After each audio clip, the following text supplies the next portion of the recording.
దాదాపు ఒక 5-10 ఛానల్ అంతా కలిసి ఆ తిప్పర్తి మండలం ఎల్లమ్మగూడెంలో ఒక బీసీ యాదవ బిడ్డకి మూత్రం తాగించిన ఘటన ఆ ఇంటికెళ్ళి ఆ గ్రామంలో మొత్తం తిరిగి అక్కడ పరిస్థితులను అంచనా వేసే ప్రయత్నం చేసినాం. దాదాపుగా అక్కడ 500 మంది రెడ్ల ఓట్లే ఉన్నాయట. వాళ్ళ ధీమా ఏంటంటే మేమే గెలుస్తాం.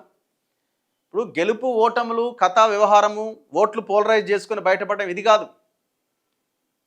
మళ్ళీ కట్ చేస్తే ఏంది, ఆ పోటీ చేసే ఆ అభ్యర్థి సందీప్ రెడ్డి అనే ఒక ముఠా నాయకుడు కోమటిరెడ్డి వెంకటరెడ్డి అనుచరుడు అదే రెడ్డి ఆయన కూడా చంపిండు.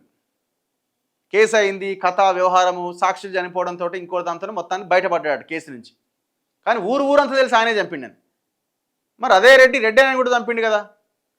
అయినా కూడా అక్కడ ఉన్న జనానికి కొంతమందికి ఎక్కుతలేదు. మళ్ళీ అక్కడికి వచ్చి మాతో వాడిచ్చిన డబ్బులతోనో వాడిచ్చిన దాంతోనో ప్రలోభాలకు గురై మా మీద దాడి చేసే ప్రయత్నం చేస్తున్నారు. నిన్న అక్కడ జరిగింది ఇన్సిడెంట్ అదంతా.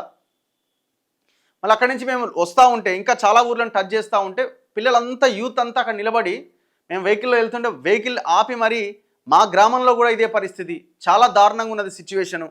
ఈ కోమటిరెడ్డి వెంకటరెడ్డి బ్యాచ్ అంతా కలిసి మన వర్గాలను అసలు కనీసం పోటీ కూడా చేయనివ్వట్లేదు. కేతేపల్లి మండల్ అట ఎంపీపీ అట, ఆయన పేరు ఏంది వెంకటరెడ్డియా ఏదో.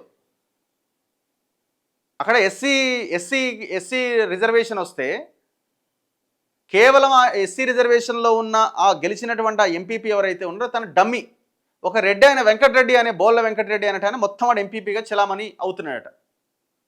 ఏ స్థాయిలోకి వెళ్ళిపోతుంది చూడండి. ఈ జిల్లా మొత్తం ఒక గుప్పెడు మంది చేతిలో ఉంది. చాలా దారుణంగా ఉన్నది. ప్రజలు కనుక మేల్కోకపోతే భవిష్యత్ అంధకారమే.